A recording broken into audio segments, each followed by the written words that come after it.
Hello. Hey everyone, I'm Rahul Saxena and I work at the security team at ZkSync. And it's late in the evening and it's been a long day, so thank you for sitting, whoever is sitting. Uh, so let's keep this very nice, short, and high level in the sense that I want everyone who is here to take away something from this presentation because it's not very easy to dive into the technical details in a short presentation. So we'll try to keep it in a way that it helps everyone who is here. So just with a show of hands, can everyone tell me who all is a developer here in this room? Okay.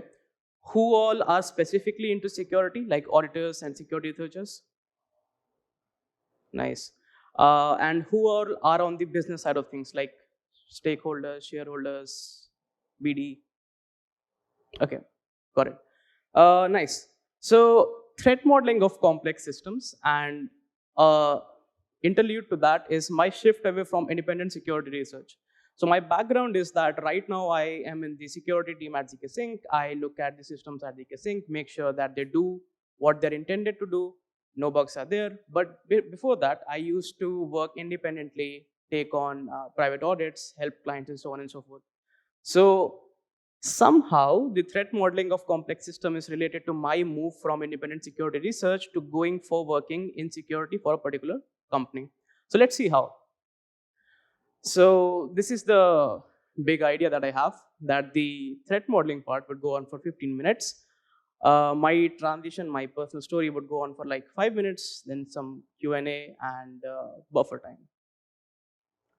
So what is threat modeling? So I think everyone has some kind of preconceived notions when they think about what can threat modeling mean, but it's very good to start off from the very basics and build up from there. So let's do that.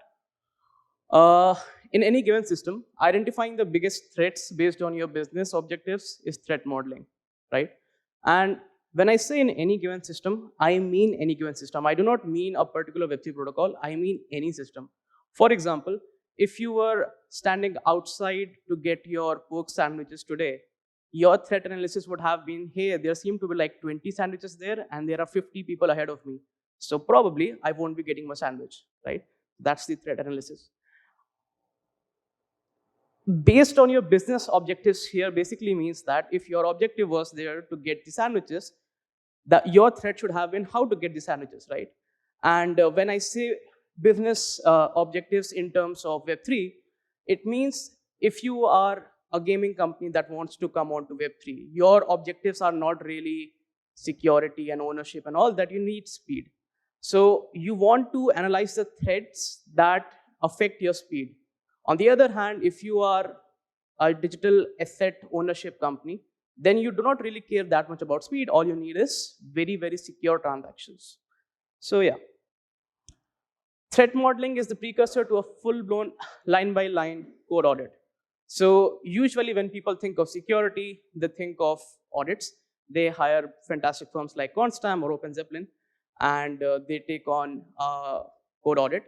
But threat modeling is something that should be done in-house because it basically supercharges your audit. How do we do that? Let me give you a very rudimentary example of that. Sure. So this example is taken from the ongoing ZkSync contest on C4 right now. And the purpose of this threat modeling report is to attract the attention of the bug hunters to the most critical parts of the ZkSync smart contract system, right? And by the way, when this was done, people did not even realize that this is threat modeling, but this is a very rudimentary example of why this was so. So this is taken from the C4 page. And if you read the heading, it says attack ideas. So basically, a bug anywhere in the smart contract is bad. But what we are saying as a company is that if you can find a bug in access control and permissions, or if you can find a bug in data availability issues, that's a huge concern for us, right? And just imagine blindly giving your code for audit to a company versus telling them specifically that, hey, we want your special focus and attention on these two particular areas. Which one do you think would yield better results? I'd say this one. This is continuation.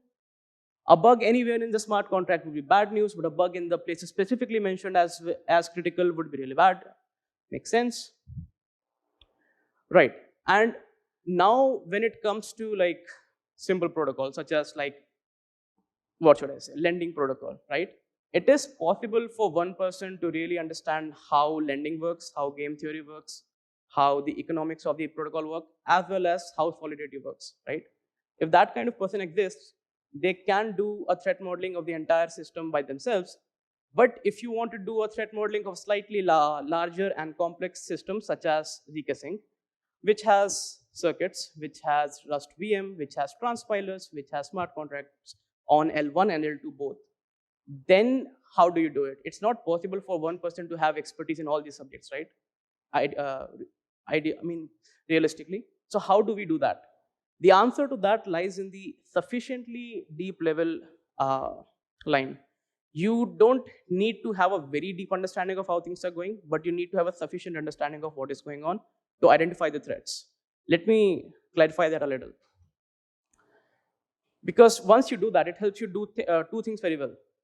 Identify the most critical areas of a system with the context of cascading effects of that part feeling on the entire system. So basically, when you are threat modeling, you have to realize a very big distinction. Your job, your objective is not to find bugs. Your objective is to find the places where, if bugs were discovered, would be very detrimental. And why your sufficiently deep knowledge of the system is required? Because a place may seem very innocuous, a same place may seem very innocent, but it may be possible that from that place, a cascading effect happens, a call is being made to some other contract, or some other contract is making a call to that contract, delegate call is happening, whatever is happening, that could cascade into a much, much larger issue. Like that is usually the difference between like low issues and critical issues. And the second thing is, once you have that, once you have the contextual understanding of how the system is working and a sufficiently deep understanding of what are the parts that make up the system, then you know how the system works, and then you have the capability to come up with solutions to minimize the blast radius for containing the effects with minimal damage, interruption, and cost overhead. So one thing you have to realize very well, that you as a security researcher and an academic and an engineer cannot ignore the business interests of your company, right? You have to ensure that whatever mechanism you come up for the prohibition of these things, or like stopping the bad effects of these things, it has to have these three qualities. It has to limit the damage to the minimal damage possible. It has to do so with least amount of interruption to the system, and the cost overhead of doing that should be very low, right? And when I say containing the blast radius, what I mean is this small image. Have you heard of the butterfly effect, someone? Yeah. So for people who do not know that, it's basically a theory that says that one butterfly flaps its wing in Brazil and a cyclone comes up in Chicago. So that's the kind of chain effects and cascading effects that happen.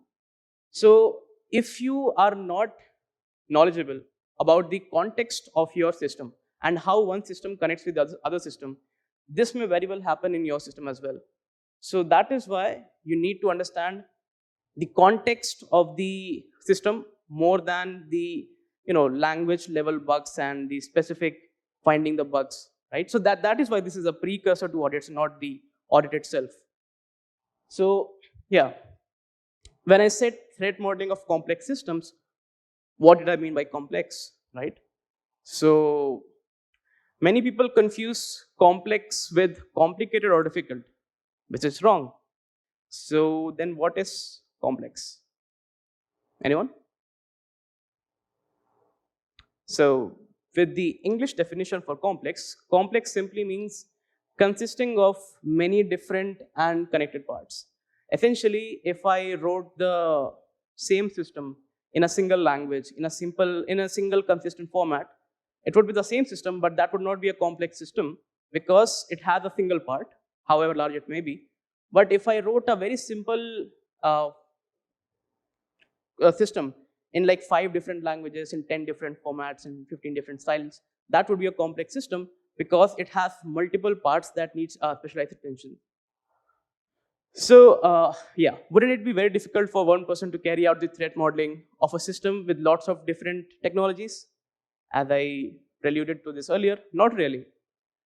Why? Because your primary objective as a threat modeler is to identify threats and not to identify bugs, right? So if you are building something like a lending protocol, right, you should have very, very clear invariants or threats that should never happen. For example, the borrower should always be able to repay their loans. They should not be locked out. The borrower should not be able to borrow more than they have put in the collateral and the collateralization ratio, things like that, normal things. So these are the threats that you build around, because you work with the assumption that things can break and things will break. And once that happens, how do you ensure that you come out of it with minimal damage, minimum cost overload, and minimal interruption? So you need to be able to accurately tell the exact places where, if a bug was found, would be catastrophic for the entire system. Discussed this earlier. Reviewing this area for bugs is ideally not your job. So mostly teams are small, and whoever is doing the threat modeling is asked to, hey, like, just take a look at the code as well. But ideally, in a big enough team, in a formal enough team, someone would be doing the threat modeling, and someone else from the team or another team would be doing the code analysis for that, for the exact bugs. So threat modelers, if they knew marketing, would be like, I guide others to a treasure I cannot possess. So to give you a very short practical example of this, suppose you are a bug hunter, a bug bounty hunter, right? How do you decide your targets? Like, how do you decide to invest your time in a particular target, right? Suppose if you have a friend who was a threat modeler and he told you that, hey, I think these are the protocols that are getting a large TVL nowadays. And in these protocols, these are the most critical areas where if a bug was found, that would be catastrophic for the protocol.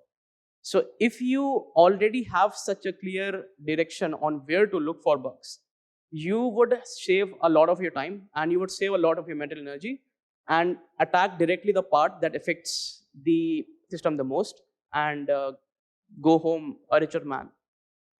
So who is a threat model? Like, if you had to identify the traits of a good threat modeling person, what would that be? Here is a non-exhaustive set of things expected out of a threat modeler. I say non-exhaustive because you can like put in a lot of things that they should be a cat person, they should be good, whatever. But technically speaking, this list is good enough. Have excellent contextual knowledge of the system architecture. The kind of threats being searched should be aligned with the business objectives, as I told you earlier.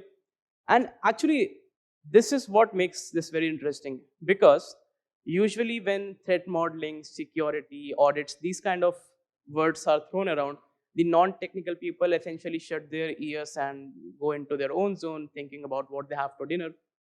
But if you are talking about threat modeling, anyone from any department can contribute, because they have their own system of analyzing threats for the particular system. A finance guy would be able to tell you what are the biggest financial threats to our system. The BD, the marketing team, would be able to tell you that what is the biggest narrative-driven threat to our system. But these are not, technically speaking, very technical things that you can build protection around. But these are very good to have in your discussion and have a safety net around that as well. So that is why this is very inclusive, if you ask me, compared to audits or or compared to audit, but compared to traditional security research, this is very inclusive. Ideally, the threat modeler should be an expert in all languages and frameworks used, but since that is not really needed, like, why? So all you need is enough knowledge of these frameworks to accurately assess what particular piece of code is trying to do. So a lot of people basically are raging about Rust nowadays and agreed that there are language-specific bugs in Rust. But if you can tell by looking at a piece of code of Rust that what it is trying to do, that should be good enough as a threat modeler. Because If you can tell what is the logic that is being tried to put through by this Rust code, then you can tell that, hey, this is a particular place where I do not feel very easy with the code. Please ensure that this has multiple tests, unit tests, integration tests, E2E tests, whatever. Just make sure that this particular piece of code is bulletproof. So yeah, so the fundamentals of that language / framework are intact. So if you are looking at a piece of code in Rust, the fundamentals of that language should be very clear in your mind, and those fundamentals should not be broken. What are the fundamentals of like the things that make up ZkSync? Let's see that. For example, if you are looking at Rust code, you better know what ownership models and lifetimes look like. I mean, if you have done memory management in any language whatsoever, you'll have a good understanding of that. And before doing a threat modeling of something that is written in Rust, have a very clear understanding of these basic concepts. If you're looking at circuits, you should be able to identify what are the constraints that are used in circuit, and if the circuit is over constrained or under constrained, because there are a lot of things that are very specific to languages. For example, if you're using Circom, there are version related issues, there are issues in the earlier templates that are used, things like that.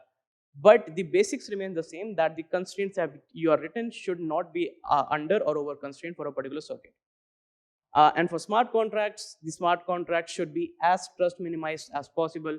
Do not use a delegate call if you can avoid it. Do not call to addresses that you do not know, stuff like that. So as long as the person doing the threat modeling is very clear in the basics of all the systems, or of all the parts that make up the system, they could be a good enough threat modeler. Understanding of security and risks should be very broad and subjective, and yet be backed by practicality. So this is the biggest point for a threat modeler. I had taken a lot of time to come up with this point, because saying this point is pretty dangerous. Why? Because has anyone seen like how new auditors report issues in C4 and Sherlock, things like that? Yeah. So for context, C4 and Sherlock are places where you do audit competitions, and in places like that, new auditors come and they say that, hey, you have not done an address zero check for this address. This is a critical issue, fix it. So for these new auditors, everything is a bug, and they say that everything is a critical bug. So when I say that your understanding of security and risk should be broad, I do not mean that everything is a bug, but you should have a fairly large idea of what bugs or at least threats mean, and your understanding should be backed by practicality, not like how the newbie auditors want to just push everything as a critical bug. Hopefully this explains it a little, that this dimwit says that everything is a bug, which is a false positive. Everything is not a bug, it's a false positive.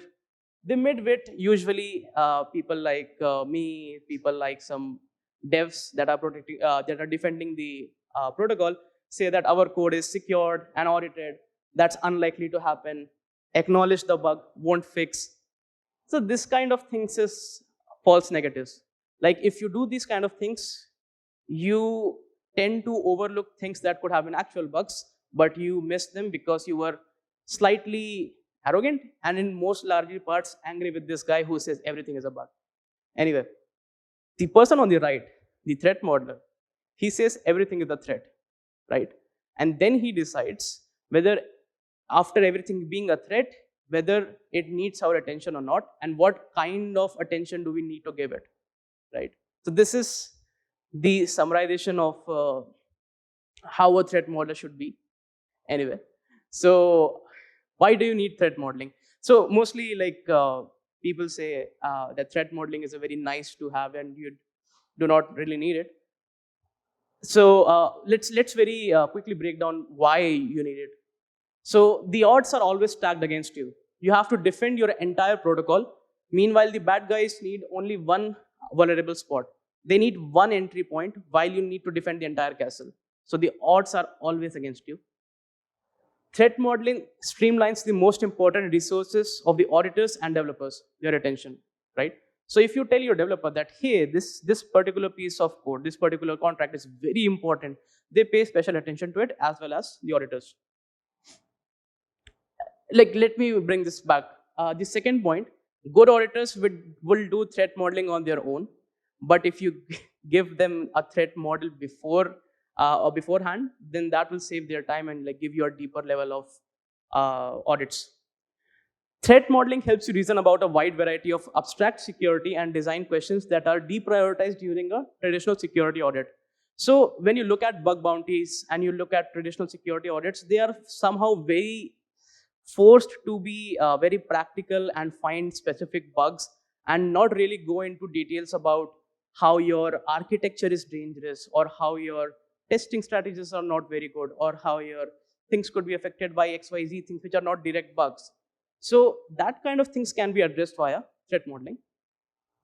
Threat modeling increases the efficacy of the protocol testing suite, because if you have done the threat modeling, if you recognize the areas that need special attention, you can increase the impetus of those areas in your testing suite.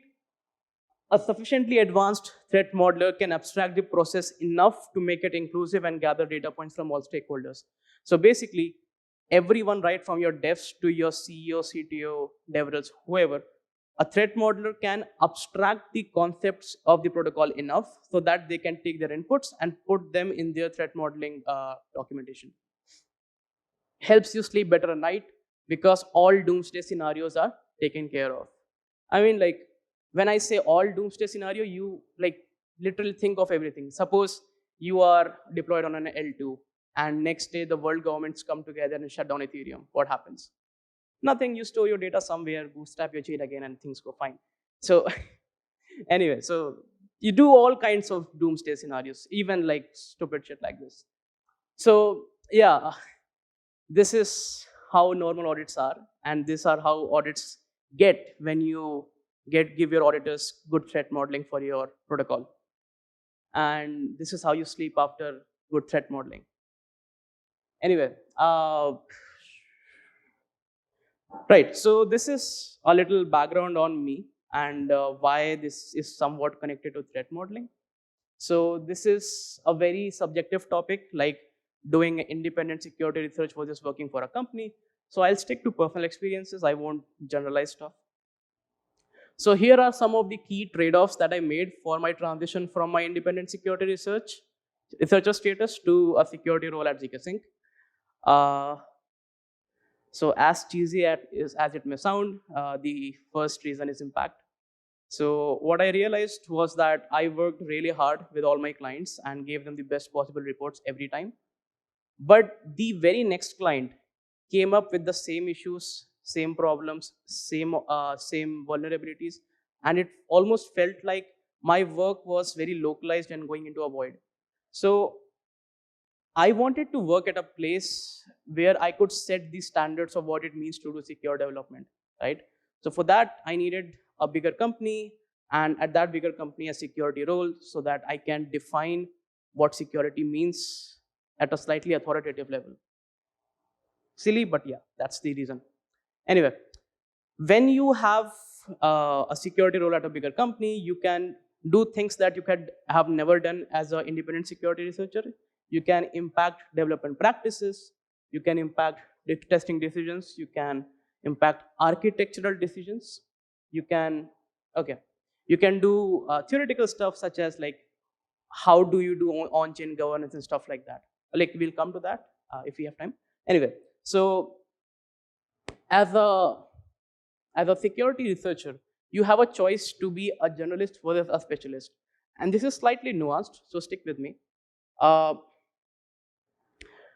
Trading depth of understanding for novelty of exploring new code bases regularly. So when I went to ZkSync, it was very clear that I would not be able to participate in every other contest and have a new client with new code base every day, and I won't have that hit of novelty every time. But what I will gain is a depth of understanding in a particular system, right? So that was my trade-off. Specialization in a system and generalization in its component versus the other way around. So what does that mean is, I wanted to specialize in ZK and L2s and generalize in its component. That means I want to be a generalist security researcher in Rust, circuits, smart contracts. Versus the other way around. People who do independent smart contract researchers are generalized in a system. So basically, they take any kind of smart contract and are very specialized in a particular component. For example, they are very good at perpetual protocols. They are very good at lending protocols, things like that. So again, personal preference. Money, I make less money now, but yeah.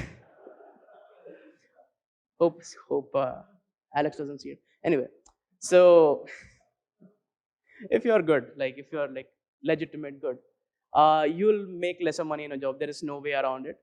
But again, I like to be poor, I guess.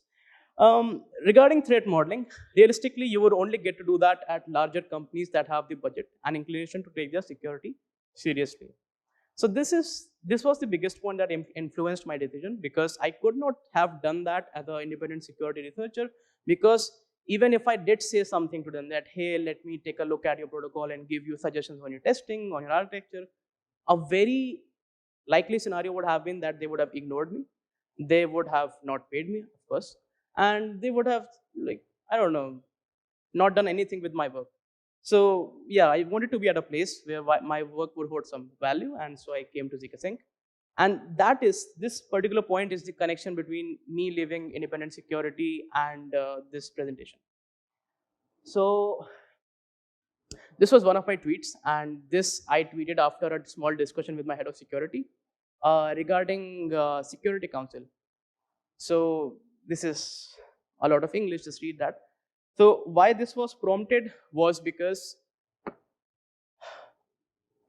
when you think of Security Council, what you think is we need 5 different people who will get a system update and they will approve it and the system would get updated, right? That's it. But as someone who is not an independent security researcher, but a researcher for a team, you get to take this to a deeper level. How do you take this to a deeper level? You ask deeper questions. You ask, are the people who are in the Security Council qualified enough? How do we know that? Are the people in the Security Council who will get the update actually reading it? Do they actually understand it? Or are they signing it because rest of the people have signed it, right? Are the people that exist in the Security Council, are they people who are friends and travel together and they are susceptible to a $5 wrench attack? Are they? So should we disclose the identity of every Security Council member to every other Security Council member? Things like that.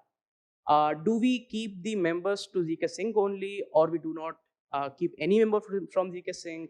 How do we include things like that? Things like that you cannot get as a independent security researcher. So yeah, cool stuff. Yeah, these are changes in my day-to-day life when I switched from independent security research to working for a company.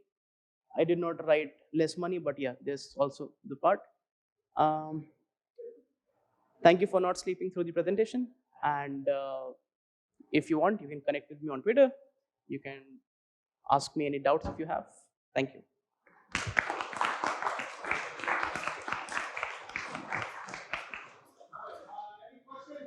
Any questions? Okay, thank you. Oh, there's one.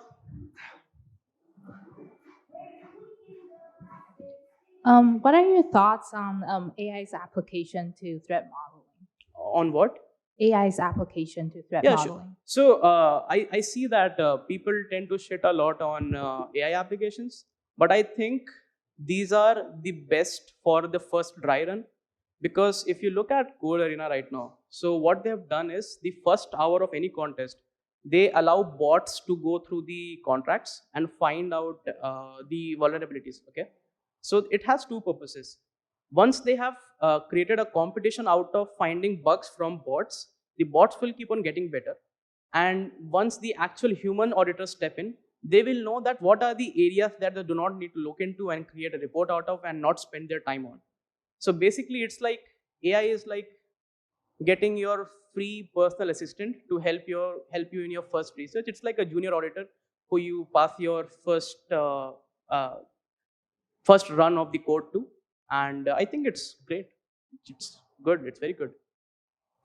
Once you have AI, you have the freedom to go much deeper into the code base and find out the vulnerabilities that would not have been able to be possibly found because you did not have enough time. But now you have enough time to go through it, so it's all cool. Yeah. Yes, I do use it. Yes, I do. There's a thing called analyzer, which starts with 4 things like that. I have forked it and added some new things to it so that it can detect things in the L2 contracts of ZkSync. But yeah, it's not AI, it's pattern matching right now. But if I was raising funds from a VC, I would say it's AI. Yeah. Thank you. All right, let's give another round of applause.